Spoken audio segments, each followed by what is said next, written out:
Hey guys, welcome back to good old Lawrence County High School as we get ready for another great week of economics here. I think this is Corona week number 5. So what our week looks like for us is I've got several lectures I'm going to give. We're going to finish up talking about John Maynard Keynes and his impact on our economy here in the United States. We'll look at a couple other things that do with maybe some labor unions and stuff like that.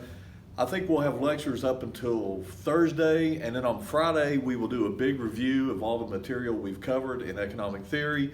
And then Monday, which would be April 27th, we will take a test over this. So we will have a test over the Economics 2 material a week from Monday, which today is Monday, I think.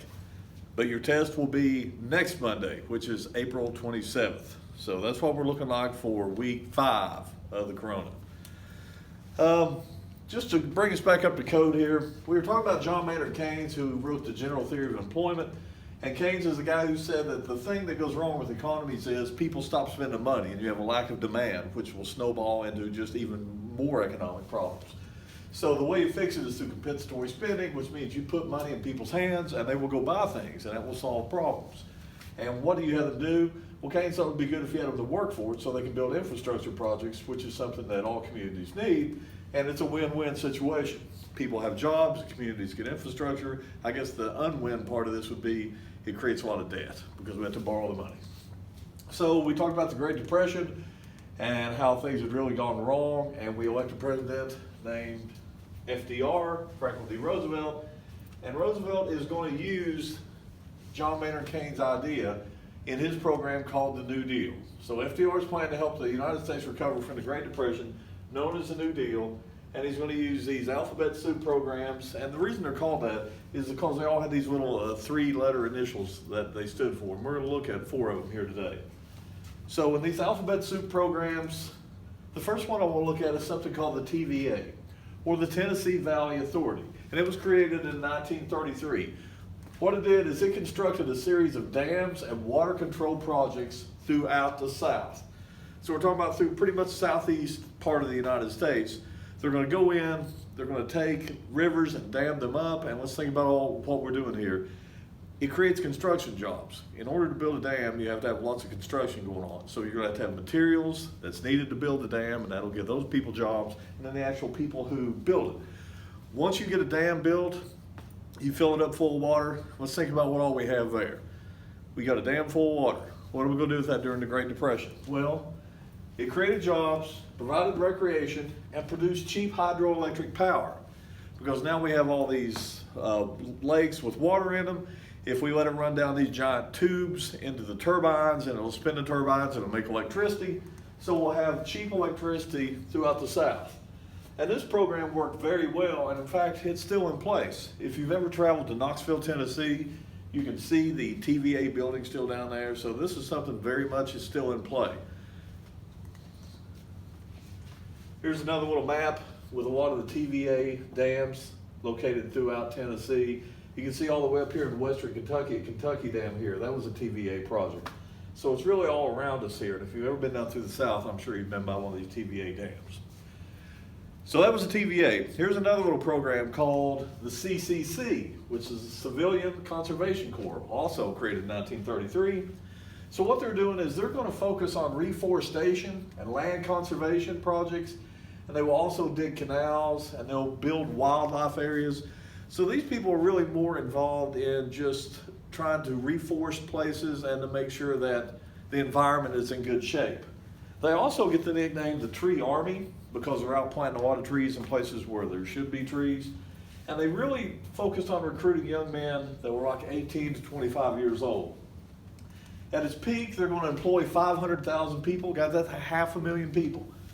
And what they did is they would take them from their homes and move them to the CCC camps where they would live there sometimes for 6 months. So it was a whole lot like joining the military. You joined the Tree Army. You were in the CCC, and they may ship you up to who knows where, up to Seattle, Washington, and you're going to work up there planting trees. They did more, though, than just simply plant trees. They taught literacy, which was very important, so people who couldn't read, they're going to actually help them develop that skill.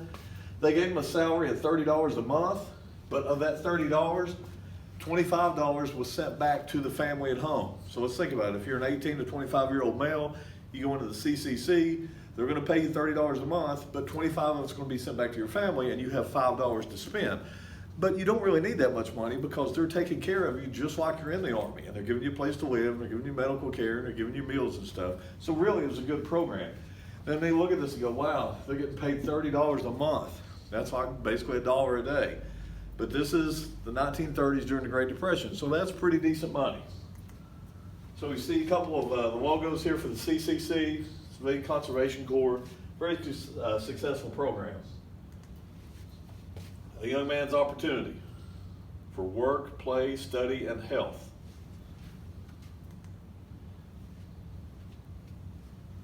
We'll talk more maybe tomorrow about some of the projects CCC built that are actually here in our area. And some of you may have visited some of those places before because there's still some of their work still here.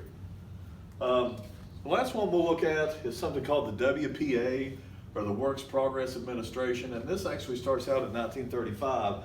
And this is the largest of all the New Deal agencies. It will employ 8 million people, men, between 1935 to 1943. So this is going to run us pretty much up to the war. And this is the big daddy. And this is the one that lots of people remember. You can talk about the CCC and some of these other little projects, but people really remember the WPA because they had such a big impact on everyone's areas. This was a nationwide program. So they're going to focus on public works jobs. Remember, that's infrastructure, constructing schools, roads, bridges, and other public buildings. But they're going to do more than that. The WPA really looked outside just the normal construction and infrastructure scope, and they said, we want to employ as many people as we can. So they're also going to provide jobs for painters and authors, actors and musicians. So people who are involved in the arts also got work through the WPA. Because just because you're in a depression, that doesn't mean that people don't still need some sort of stimulation through the arts. In fact, a lot of people really need the arts even more during a time of depression. So this made sure that that was still being cranked out, and it gave them money as well. Tomorrow, like I said, we'll take a closer look at the WPA. I really want to focus on it because it had a big impact on Kentucky and Lawrence County as well as the rest of the nation. So the type of WPA projects, if you just take a look at the different things here in the slide that they'd be involved in.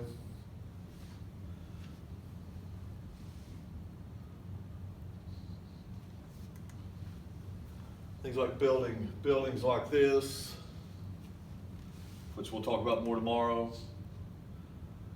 This is a famous folk singer. If you can read this, it says, "This machine kills fascists." And we'll talk more about him tomorrow as well. Another part that comes from the New Deal is something called the FDIC. Now this is something I think all of you have probably seen in your life before, and you've heard people talk about the FDIC, or maybe you've heard commercials about it. The Federal Deposit Insurance Corporation. So where do you see the FDIC? Well, it's at banks. And what this does is when you put money in the bank, the federal government ensures that that money will be there for you, even if the bank goes out of business. If someone robs the bank and takes all the money out of it, you don't lose your money. If a bank goes out of business and just fails and all the money's gone, you don't lose your money. Now that's a lot different than what happened during the Great Depression. We talked about this last week. Whenever banks failed and went out of business, if you had money in that bank and you didn't get it in time, it was simply gone and you're not going to get it back. So FDR wanted people to have confidence in banks again, so they create this. And it wasn't, now it's $250,000. So if you have $250,000 in the bank and that bank goes out of business, you will get every dime of that back from the federal government. And that level has changed as time's gone on. I think before 2008, it was $100,000, and we raised it, up to $250,000 during the recession of 2008. And initially, that was only supposed to last a couple of years, and they were going to drop back down to $100,000. But Congress decided to go ahead and make it permanent at $250,000. Something to think about as well. Let's say you have $1 million. Well, what are you going to do with that? Because you're only going to be able to have $250,000 insured. You can put it in different banks. So if you have one in this bank, it's $250,000 insured. You can have it in another bank, $250,000, and two more. And that way, all of your money is covered. You just have to spread it out among different banks. So once again, this is created because FDR wanted to create confidence in America's banking system again, so people would use banks. Because we need banks, because that's where lots of people go to borrow money to build houses or to buy cars or to start new businesses. So it was good for the economy. The last thing we'll look at today Oh, we said it, to restore confidence. I want to look at another economist here, and we'll just talk briefly about him. This is a guy named F.A. Hayek, and he is born in 1899 and died in 1992. So F is in Fred, A is in Apple. F.A. Hayek, which is a whole other way of thinking about economics, which has really come to prominence here in the last, 20 years. A lot of people are starting to look back at Hayek's ideas and say, well, maybe this isn't such a bad idea. So he wrote several works disputing the idea of Keynes and his compensatory spending. Hayek does not think that's a good idea. He thought the economy was more dependent on the decisions of individuals than aggregate demand. And that's to say that Hayek doesn't think there's some great big overlying idea that people stop spending money for whatever reason, that we're all in a panic, so we stop buying stuff and demand goes down and that causes a problem. He thinks it's more based on just what individuals decide to do. Either you're going to buy a house or you're not going to buy a house. You're going to buy a motorcycle, you're not going to buy a motorcycle. He doesn't think there's some larger idea that controls the whole group of people. It's individual decisions here, according to Hayek. So he writes a book called The Road to Serfdom, and we know what serfs are. Hayek explains that socialism and central planning cannot work. Government intervention in the market does more harm than good. He would look at what we're doing right now with the corona situation, where we've basically created $2 trillion to send people an aid package, and I hear they're trying to round up some more money to send out even another aid package, especially aimed towards small business. F.A. Hayek would say, don't do that. You don't need to create even more debt just to get things going. So he's going to follow more along the idea of Adam Smith, that you just need to let the economy fix itself. He thinks the government should only act in a couple of instances. One is to prevent fraud. Rule of law is very important, and we don't need to have banks or just basically business in general ripping people off. So the government needs to make sure there's no fraud. Oddly enough, he thinks the government should protect the environment. He doesn't trust if you just leave it up to corporations and businesses that they'll always do what's best for the environment, so some government regulations are fine. And he also agrees that there should be a safety net for people in society that need help, food, shelter, and clothing. You know, there may be a little time when you have to give some people some aid. But once again, he doesn't want people to rely on it all the time. And if you really study the Austrian School of Economics, they really don't want the government super involved in basically anything, but especially the economy. That maybe just make sure the rules are being followed, make sure the environment's good, make sure that people, if they really get in a bind, have a little help. But other than that, let's just leave it alone. Don't create massive amounts of debt. So to wrap up what we've looked at today, we finished up John Maynard Keynes, who said the economy should be corrected by the government if there's a downturn or a recession or a depression. And we finished up with F.A. Hayek, who's going to say, don't do those things. Just leave everything alone and it'll probably be fine. We're going to stop it right here, and we'll pick up tomorrow talking about some more WPA stuff.